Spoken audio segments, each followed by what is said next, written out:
Hello everyone, welcome back to Story Time.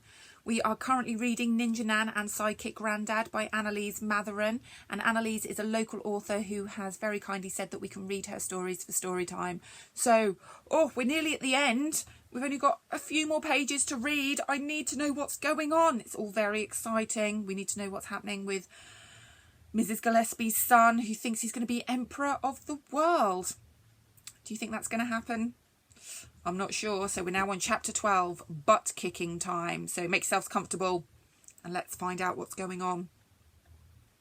Moments later, Arnold returned holding a brown cloth bag. Ben knew instantly what was in it. He'd recognised that growl anywhere. "Pixie!" cried Mrs. Gillespie. "Yes, mother, your stupid little dog," Arnold smiled. He had hit the right nerve. Arnold opened the bag and plunged his hand inside. Crunch!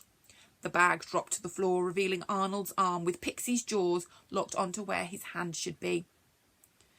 "Oh, that's gross. I feel faint," Bulldog said. Ben turned just in time to see him stumble forward and fall to the ground. As Ben turned back, he felt the rope around his hands give a little. Kieran hadn't managed to undo it all, but Ben was sure he could get the last knots undone himself. "Idiot," Arnold said to the collapsed Bulldog as he pulled up his sleeve. Pixie had unwittingly bit into a fake arm which Arnold was holding up his sleeve. He now reached around with his other hand and caught the dog by the throat. "Arnold, you can't. You wouldn't dare. That dog was like a brother to you," Mrs. Gillespie said. "Not all brothers get along, Mother. And besides, there's no need to ask which one is your favourite." Arnold looked at the little dog with real hatred. "Now, tell me the code." Mrs. Gillespie looked at Pixie. "No," she said. Ben thought he saw a glistening of a tear in her eye. "Very well, you have left me no choice." Arnold yanked the fake arm from Pixie's jaws and swung it back over his shoulder like a baseball bat. He was going to hit him. He was going to hit the little dog's head clean off. "Go on, boss," jeered Mr. Gregson. Ben struggled with his ropes. Mrs. Gillespie stifled a cry and Arnold prepared to knock Pixie's block off. Then everything seemed to happen at once, only in slow motion. A ball of wool flew towards the window just as Arnold tossed Pixie up in the air like a baseball. Mrs. Gillespie suddenly shouted out, 4, 2, 3, 3, 5, 1, just as Ben undid the rope. As Pixie was climbing towards the ceiling, the patio window exploded and shattered glass flew through the air. Just as Arnold began to swing the fake arm, 3 black-clad figures sprang through the smashed window. Jumping up, Ben caught Pixie mid-air and then fell to the ground, the fake arm brushing his hair as Arnold continued his swing. Ben lay on the floor holding the dog and watched the scene unfold. It was Nan! Nan dressed as a ninja and kicking butt. She somersaulted over the chair holding Mrs. Gillespie and confronted Arnold. Ben knew that he must be petrified, for Nan was formidable when she was mad, and she looked just as mad as a person could get. "Yah!" screamed Nan as she skillfully extracted a knitting needle from the bun in her hair and pulled it apart to form a pair of nunchuckers. Arnold scooped up the computer with his free hand. The other was still holding the fake arm, which he was now using as a fencing sword. Ben watched as Nan and Arnold dealt each other blow after blow. Nan with her smooth ninja action, Arnold jumping forward and backwards, lunging the hand at the end of the arm towards Nan again and again. Ben became aware of the Changs behind him, battling with Mr. Gregson. Mr. Gregson had some moves, but he was keeping the 2 of them on their toes. However, Ben wasn't aware that Bulldog had recovered from his fainting until he pounced on Nan. "Look out!" Ben shouted, but it was too late. Bulldog encircled his arms around Nan and lifted her off the floor. Arnold seized his chance and ran for the door, taking the computer with him. "Thank you, Mother. 4, 2, 3, 3, 5, 1, wasn't it?" Ben looked at Mrs. Gillespie. Her face was ash grey. She'd given him the code. It was all over. Then Ben heard a little yap. It was Pixie. He released his grip and Pixie went running out of the room, chasing after Arnold. Nan saw what had happened and quickly freed one arm, Reaching for her bun again, she pulled another needle and this time forced it straight into Bulldog's leg. The needle contained a sleeping dart. He collapsed on the floor instantly with a resonating thud. Nan then knelt down and touched her pink fluffy slippers. The wheels sprang out and off she went in hot pursuit. Ben ran to the front window just in time to see Pixie sink his razor-sharp teeth into Arnold's ankle, swiftly breaking the bones in two. Arnold swore, lost his balance and fell forward, smashing the computer beneath him as his face collided with the hard pavement. Nan skated towards the pair of them with a massive net in her hand. She threw it over Arnold, who was then totally immobilised. Ben was relieved to see Grandad and Colonel Brown run across the road to help.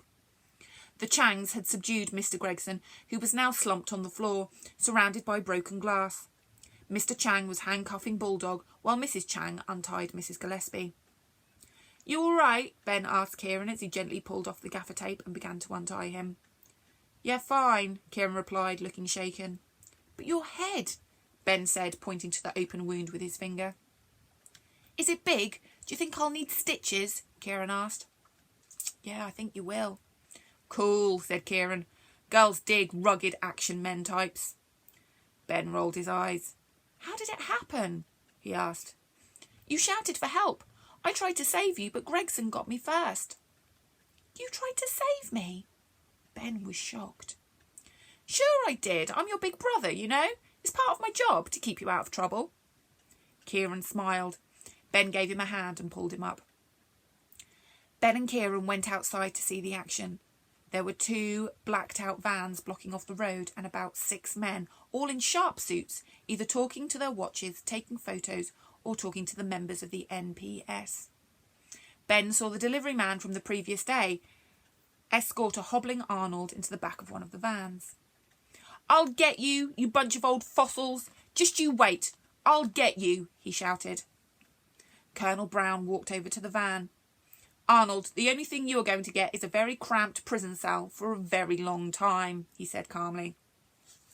The Miss Cleggs fussed over the boys as they took them to the other van, which was a medical unit. Kieran was already having his head stitched when the Changs brought Bulldog and Mr. Gregson out from the house. "Hey, Gregson!" Mrs. Gillespie's voice was loud and shrill. Mr. Gregson turned to see Mrs. Gillespie on her scooter once more. Pixie was in the basket, licking a wound on his bum. Mr. Gregson was far from remorseful. He laughed unpleasantly. "What do you want, you old hag?" he asked. "Bad little boys aren't allowed to play with toys," she said, and flipped a switch on her scooter. The back rose up above her head and shot a small rocket straight at the shiny red Jaguar. The beloved car instantly exploded. Mr. Gregson's bottom lip trembled, and his eyes watered as he was led into the back of the van. "That woman is pure evil," Bulldog said, as he too was led away. Nan skated up to Ben and Kieran, closely followed by Grandad. "Boys, my goodness, just look at you," she said, as she hugged them both. "Easy, Nan, I don't need you putting your ninja moves on me," Kieran joked. "Yes, boys, about that," said Grandad. As you've probably guessed, your grandmother and I haven't exactly settled into quiet retirement." "I'll say," said Ben. "You're spies, aren't you? All of you are. Uncle Cedric, the Miss Cleggs, everyone. I thought it was just Mrs. Gillespie, but it's the whole lot of you.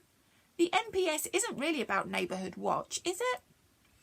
"No, it's bigger than that.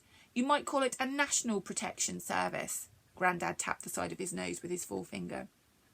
"I told you he'd figure it out," he said to his wife. "So who exactly do you work for?" Kieran asked.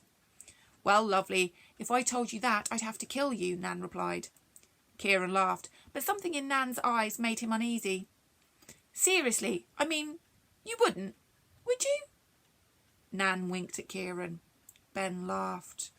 "Right, I am going to read you chapter 13 because it's only a couple of pages. Whew, very exciting. Chapter 13, Who Needs Friends When You've Got Gillespies for Enemies? The rest of the time at Nan and Grandad's passed with little excitement. Ben and Kieran were debriefed by Colonel Brown, and although they still didn't know who the NPS worked for, or what exactly they did, the boys were given some privileges. They were shown around the control room and were allowed to keep Grandad company during his surveillance shifts.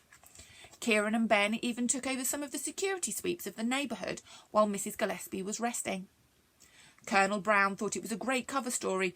What with all the kids off school, Ben would ride his bike and Kieran would run alongside him. They argued every now and then about whose turn it was to use the wristwatch communicator, but apart from that, they had a great time. "We make a good team, don't you think, girl pants?" Kieran said. On their last day, Ben felt very sad to be leaving. "But we can come back next school holiday, can't we, Nan?" "Oh, I don't see why not, lovely," Nan answered. As Ben and Kieran were making their last security sweep, something caught Ben's attention. The sound made him stop dead. It was Pixie, growling. He was sitting in front of Mrs. Gillespie's scooter with one of those plastic lampshade things around his head. Mrs. Gillespie looked the same as ever. Even the hair on her lip was back. "So you're finally leaving, are you?" she squeaked, adding, "About time too." Then her face did something very strange. Her lips curled up at the end in a kind of half-forgotten smile, and she didn't look half as scary. Well, she was still scary, just not so much. "I guess you'll be back soon," she said. "You kids are always having school holidays. I don't know why your parents bother to send you." Her icy stare was back.